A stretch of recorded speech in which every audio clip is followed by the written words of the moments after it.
Hail and greetings all, it's Ragnarok here, and today I'm moving on with a little experiment.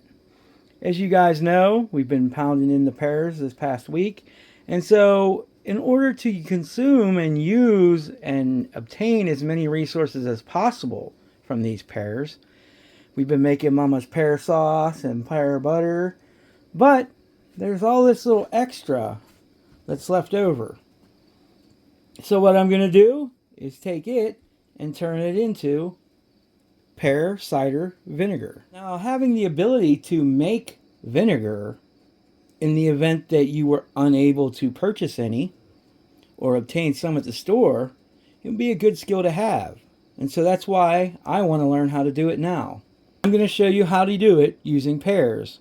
Now, I've done it before using apples, but not pears. And in honesty, you can use any fruit to create a vinegar.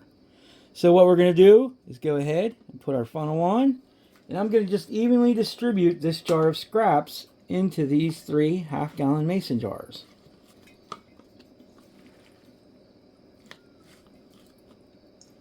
And in this pile of scraps I have cores and I have peels that are all been cleaned,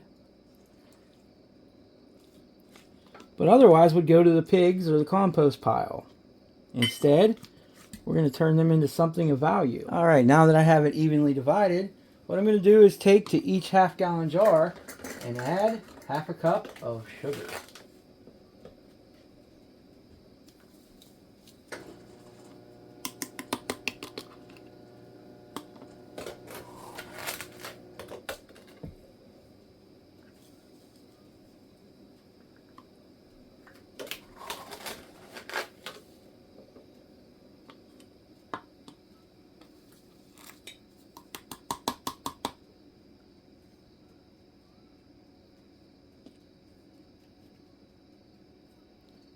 So the next step is to fill the jars with water. Now I'm using fresh spring water. If you're in the city, I advise not using your public water, but that's up to you. You definitely want clean water that doesn't have any additives in it. Distilled water was probably your best bet if you don't have a natural water source.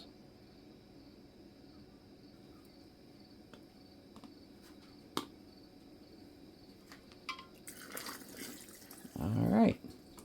Now as you can see, I did fill each jar up to the neck. So what I'm going to do now is I'm going to go ahead and take and put a lid on. And I'm just going to agitate this to get all that sugar up off the bottom. To get it mixed around in there. Help dissolve it into the liquid.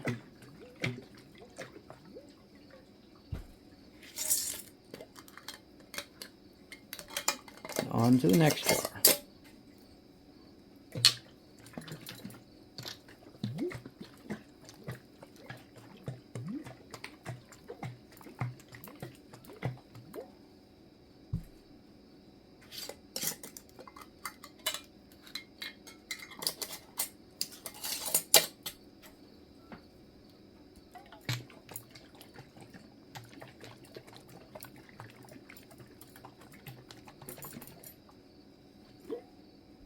Alright, now that looks good. As you can see now, we do have some floaters in there. We're going to want to try and pop them down. If they won't go down, you could put a weight in to hold them under. Because we really do want them to be underneath the liquid. Now I know that you can make vinegar using a mother. You can actually purchase dried mother. Or you could have gifted it from a friend. Or you could have some that you bought in the store that has a mother in it. Now just as an experiment, what I'm going to do in this last jar is I'm going to put 1 tablespoon of the mother I have to see if it makes a difference.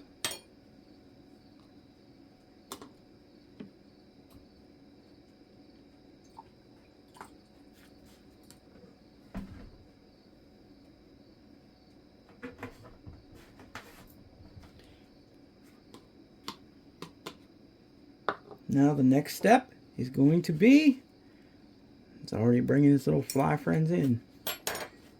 The next step is going to be to cover them. Now we want them to be able to ferment, so we want them to be able to breathe. There are many ways you can do this, but the simplest way that I find is with a dish towel. So I'm just going to put a dish towel over each jar like so, and then I'll take a rubber band and put it around the neck. This will create a filter that will let it breathe. And this also will protect it from light. We don't want too much light coming into our jars while they're in the pantry fermenting. Yeah, I also sell fermentation lids, which ball, and I do have some of those. So maybe I'll compare this method to a ball lid and see what the difference is. But I'm going to go ahead, I'm going to mark this one here as having added mother to it. And these two is all natural to see how long it takes in comparison. And other than that, I think we're going to have a very interesting use for these pears. Until next we meet, be well.